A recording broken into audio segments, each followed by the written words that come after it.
Hey, what's up, everybody? Welcome back to Call the Damn Leads, the show by sales professionals for sales professionals. I'm your host, Drewbie Wilson, with more than 2 decades in the industry.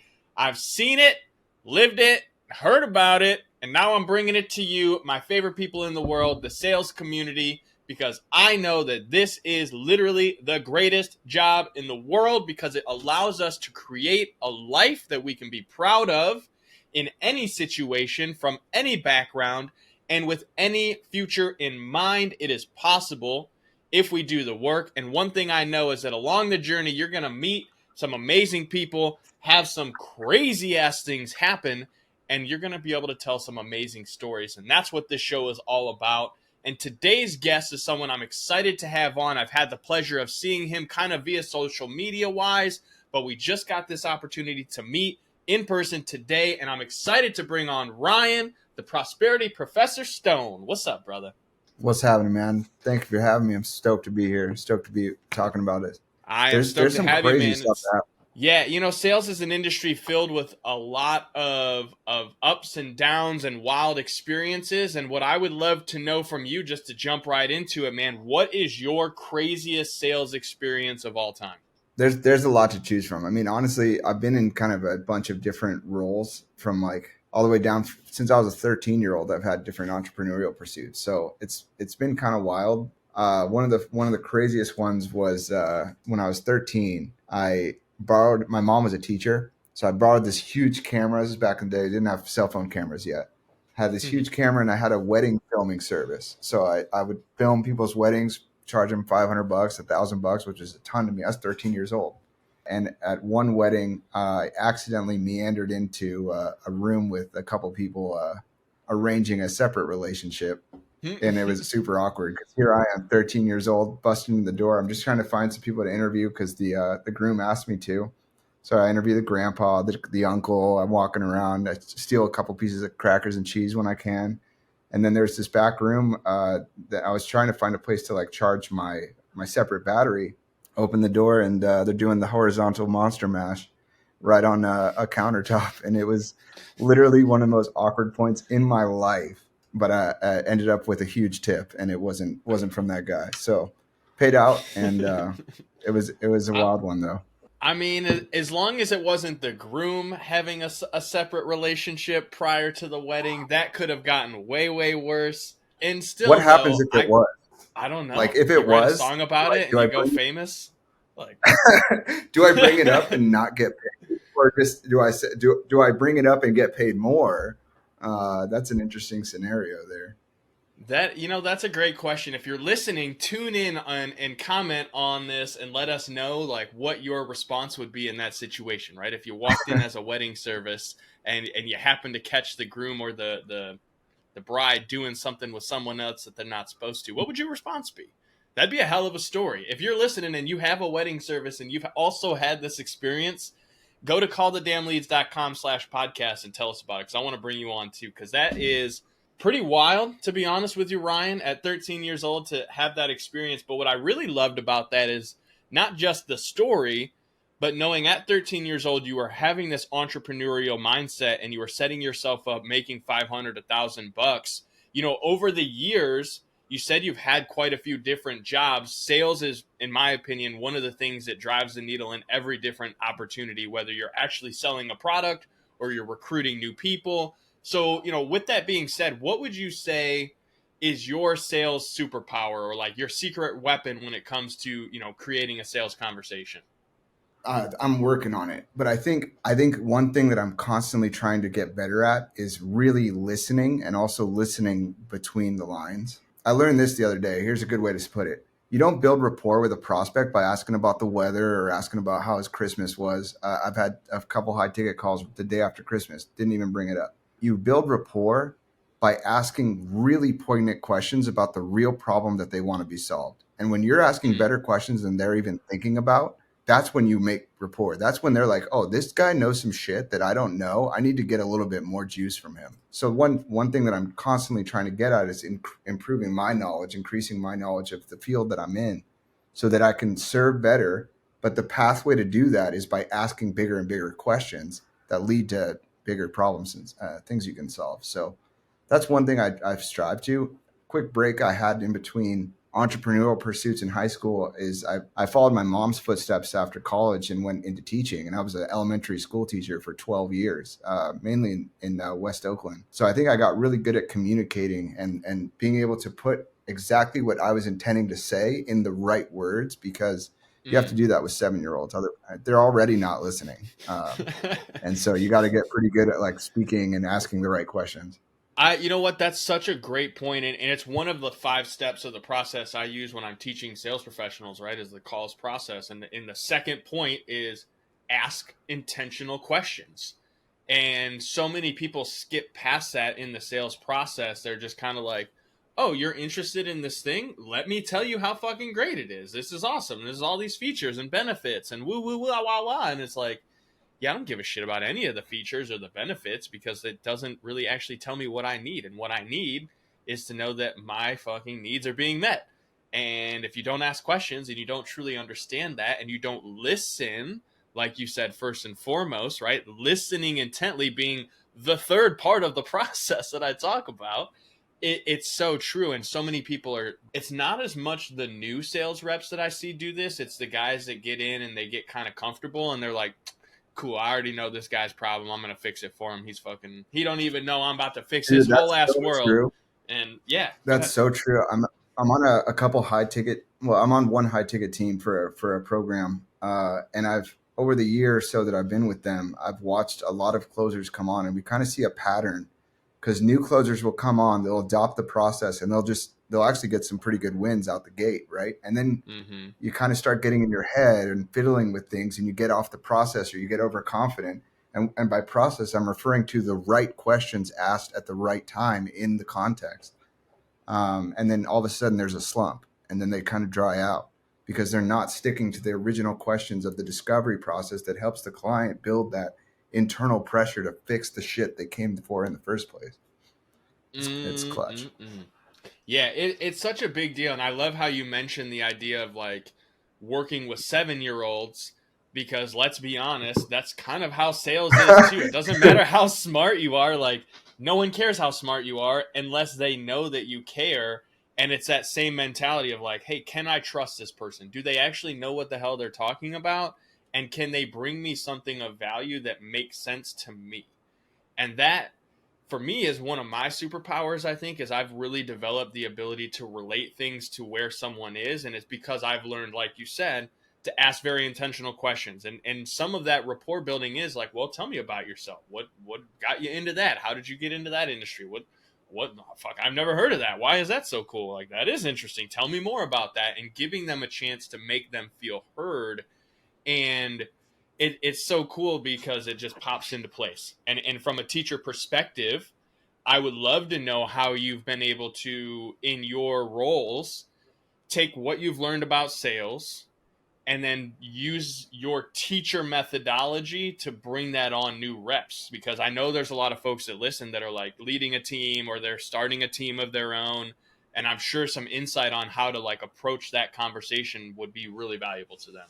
Yeah, sure. Some of the main patterns or skills that I rely on from teaching is one is time management, like going from teaching, which is like I'm at the school at 7:30, I leave at 4:30, I'm doing math at after recess, like it's a set schedule, right? And then going to entrepreneurship, like you're your own boss, you have to have a rigid schedule the same way and stick to it. You got to have an hour or a period of time every day where you call the damn leads and like you just build that into the schedule. You actually do it, right? You have a day where you actually do the CRM work and you actually update things so all your automations are actually doing something that you built it for. So time management is a huge one. A part of that, and I think this is getting into the business world, but one thing I learned in the credential school was we call them SMART goals, SMART goals. I can't just Google it if you want to figure out what the acronym is. But basically the point of a SMART goal is to have an actual set time and operation around your goals, right? And then we said E in schools because I was in California, so we needed an equity as well. Like how are we going to make our goals equitable to everyone, which is less relevant for sales, but actually getting solid goals But the thing about goals is if you do not have the right habits to actually build and accomplish the goals are nothing but like a fluffy dream. So Mm. that's where those two things are really interconnected. And I think in teaching, you have to start with the end in mind. You're like, by the end of this lesson, I want these kids to be able to add double digit numbers. Okay, cool. What are the building blocks that I need to put in place so that that's a really easy enrollment for them? Okay, cool. If I can reverse engineer that kind of thought process, I can do that in sales too for pretty much any kind of pain point. I absolutely love that. And I mean, there's a lot of different styles and strategies of sales. And I think you kind of mentioned this earlier, right? There's a lot of different ways that you can go about it. And there's some people that are very much like the, hey, let's push and let's go hard on the sale. And then there's the other side that's like, well, let's slow it down a little bit. Let's learn, let's educate, let's kind of get a feel for where things are. And there's no right or wrong way to go about it. I personally am more of kind of like the laid back, chill, kind of like, man, here's what we're going to do. Here's what's going to happen. Either you're going to want it or you're not. And if you do know, like, if I do know that it can help you, yeah, I'm going to push a little bit because, like, it's my duty to help people. And also, I like the idea of, time management of like, hey, if this ain't for you, let's not waste each other's time. Let's just get right down to it and no harm, no foul. This ain't the right time, this ain't the right place. That doesn't mean that it's over. It just means that we need to continue carrying this conversation, building the relationship, setting ourselves up for the future. And time management is that. It's like, okay, cool. Let's block this in. We're going to do an hour for calls. We're going to do an hour for CRM management. How did you always have that mentality, or was it really like you had to bring that over and kind of like parlay it into what you do now? Yeah, it was a weird mess because I started my original business on the side while I was teaching. So I had to build it in then, but it definitely took a while for me to implement kind of the deeper teaching things. I saw you, I think it was one of either you or another one of Stewie's guys was made a post about Bloom's taxonomy. Were you guys talking about that? I think Brandon was. It's okay It if you might have hadn't been seen it, Brandon. but Yeah, yeah, yeah. yeah, so that's something that we study immensely in curriculum school, kind of like understanding what people actually need. And for me in business, it was that same way. Like first, I needed to just get survival mode. Like I just need to learn how to make freaking money and do this again. And then you got to build up from there. It's like, okay, this is working. How do I duplicate that? How do I automate this piece? I think it's something everyone learns over time. Have you noticed with the network that you're in compared to like in the early years when you joined? Like, have you noticed an acceleration of like your learning? Oh, for sure. And what I recognize in myself and in the community for sure is that I'm very much time conscious now. Someone hit me with a Mm. question early on that was like, "Hey man, how would it feel if you knew that you worked as hard as you work and yet you had to sit up in heaven and watch down as some other asshole got to sleep in your bed with your wife and raise your kid in your house with your money because you didn't take the time to take care of yourself?" And I was Wow. like, well, fuck you, man. Dickhead, Yeah. what the fuck does that mean? But it hit hard, right? And I'm like, okay, well, shit. Like, I know how to make money. I know how to go and do those things, but like, if I'm not being conscious of my time and where I'm investing it, like, it doesn't matter how much money I make. It doesn't matter like how great I am, what skill set I have. If I'm not here to utilize it, it's for nothing. And so that to So me is good. really where like the time management hit hard because it was like, do you want to spend 12 hours a day in your business or do you want to spend 6 hours a day in your business and spend 6 hours with your family? Dude, I went through a bit of a shock. At the start of this year, I moved from California to Kentucky. So I moved three time zones. And aside from like all the other differences, a really hard shift for me was changing my schedule from Pacific time to Eastern time because I have multiple different hats that I wear in a couple different businesses that was perfectly designed on Pacific time. But then I had to go to Eastern, right? So there's this big 3 hour shift for everything. And when Mm-hmm. I redesigned my schedule, what I did this time was I wrote down everything that I wanted to make sure to get done every single week. And then I prioritized it. And the first thing on that list was me spending time with my wife. We have a Mm. sick ass boat. It's not the hugest thing. We have a boat. We live on the lake. I love going out on the lake with my wife. It's my favorite thing to do. So I know if there's anything taking me away from that time, it better be damn important. It better be super important. And so I Damn built right. in that time first in my week, wife time, and then I built everything in after that, depending on the procedure. And then you just got to stick to that schedule. That's the key. That is ultimately the key, is being intentional and making sure that you're set up and good to go and making that lifestyle what you want. One of the things I see so many entrepreneurs and sales professionals and just people in general doing is they structure everything around like, all right, well, I know I got to work because I got to make money. So I'm going to do that. And then with whatever time is left over, I'm going to give my family, my relationships, whatever. Doesn't work that way. And then no, and then they themselves are last. And they're like, okay, well, I got no time for me, so I'm getting out of shape. I'm unhealthy. I don't feel good. Like my mind's all fucked up. And so, funny enough, the first thing they tell you when you get on an airplane, if there's an emergency, you have to put your own oxygen mask on first, because if you don't, you're a burden to everybody else. And yet, so many people run this mentality of like, well, I just fill in the gaps with whatever's left. Okay, well, instead, put your priorities on there first, and it'll be crazy that you'll notice when you do those things, you find the energy to do all the other shit that allows you to keep those priorities top. 100%. The same piece of that is like when you are trying to schedule it out now with you, because you're shifting to call the leads. Like, did you do anything different when you kind of like redesigned your life recently? Like that's because how long were you in the other position? So I was in the C-suite position for about 3 years. I had been with Apex for 5. So, I mean, it was Okay. a pretty big shift, but at the same time, when I shifted into building Call the Damn Leads, I was already aware. It's like, okay, cool. I know what needs to be done.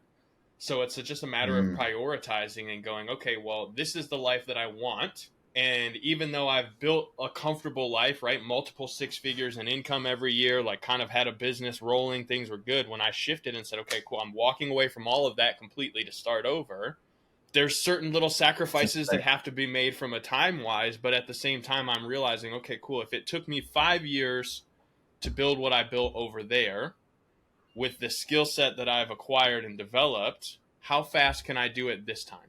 Can I do it in a year and a half? Can I do it in a year?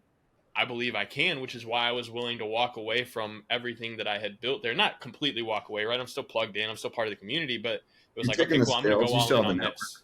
Yeah, exactly. And so that is, I think, one of the biggest things that terrifies most entrepreneurs, business owners, sales professionals. It's like, I want to go all in, but I don't want to leave that comfort zone. And it's funny because the comfort zone that they're in ain't really comfortable to begin with. And when you set that intention of Dude, like, hey, these are the things that matter, you actually get what you want out of life. here's a good sales nuance that I am learning is truer than ever most of the time. The objection you give is almost always the reason you should do it. Come on. The number one objection that they give is almost always the reason that they should do it. And we can test it out. Like you give me all kinds of objections, we can go that route. But just in my story, I was a school teacher for 12 years at this point. COVID hits. I'd started building my business up like on the side, nothing to write home about, but it was nice to get a little extra from a teacher salary, right? Like anything above that is fantastic. May of 2020, the school that I was working at closed. They lost their charter. They couldn't fund the mortgage. They were closing. That was the end. So I was like, all right, do or die. Do I go sign up for another school or do I like just do this business thing? And I'll never forget this. June of 2020, I made my entire teacher salary in that single month. I made 50 grand in June of 2020. I was like, okay, that's it. Not doing that anymore. But another That's thing awesome. I really want to highlight that you said, Drewbie, is like talking about being really intentional about your time, your finances, your focus, because this is a statistic I heard the other day, like something stupid, like 80-90% of your thoughts every single day are the same as the ones you had yesterday. So the only real differentiator every single day is that 10%, that weird difference. Your thoughts are exactly the same. You wake up, you reach for your phone, or you do your little meditation, or like whatever you've kind of grab your dopamine with first in the morning, like you're going to do that over again. And then you're going to get into the same rhythm like a little freaking pinball machine. But there's only 5 to 10% variance. And we have to try and build that muscle in order to create intentionality about where we want to go with our finances. You cannot be in the situation where you're like, I'm going to spend everything. And if I have a little extra, I'll put it in savings or I'll put it in a Roth or I'll put it in investing. Like you have to be intentional with that and live on your means below it, because otherwise you're going to be up in heaven watching someone else enjoy what you tried to build every single time. Yeah, it's a true story, and it's one you can't escape, man. Death and taxes, only guarantees we have in life. And with that being said, the prosperity professor being your brand, being your name, if people have questions, they want to know, hey man, what does that mean? What is it like? How do I create prosperity? How do I get out of my W-2 and go and create a role where I can make what I made in a year like you did? How can people come and find you and learn about what you have going on? Kind of, see the process you took.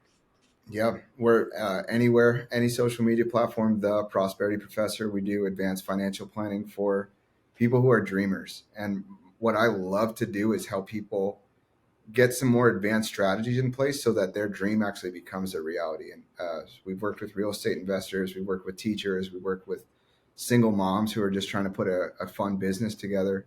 And it's an honor to do what I do now. So feel free if you have any questions. If you feel like you're paying too much in tax, if you feel like you don't know where your money's going or don't know what to do with it, I'm happy to be a resource to anybody. I love that. And I know you will, man, because again, we've had a chance to kind of connect, and I've seen the stuff that you're putting out there and the value that you provide to the community. So like, truly grateful that you took the time out of your day to be here to share some of your stories and share some wisdom, because what I know is at some point along the way, there was one person who took a minute to share some value with me, much like I'm sure in your journey, there was someone that was like, hey man, here's some game. Let me share something with you. And so if you are listening to this today and you got some value, first, make sure you go follow my man Ryan at the Prosperity Professor all over on social media. I'll put the notes and everything in here in the show notes. And also, share this with your friends. Put it out there. Tag us on social media at Call the Damn Leads, at the Prosperity Professor. Let people know that you got value from the show, because that's what's truly going to make this community even greater than it already is. Putting more value, giving some stories, and letting people know that you're not alone on this journey, and that wherever you are, if you're facing a struggle or a roadblock, there is someone there who can help you build a ramp, move over that thing, and take it to that next portion of your life and your adventure. Because, man, it's a journey. It's a marathon. There's a lot more to come. And as you'll find on the journey, there's ups, there's downs. And when you're in a down place, it really helps to have great people like Ryan in your corner to be able to reach out to and have some conversation and just know that's what it's all about. So again, Ryan, thank you so much for taking time to be here with us today, man. I know we could chat all day. With that said, if you're here and you have an amazing sales story, I want you to come on the show and I want to share it.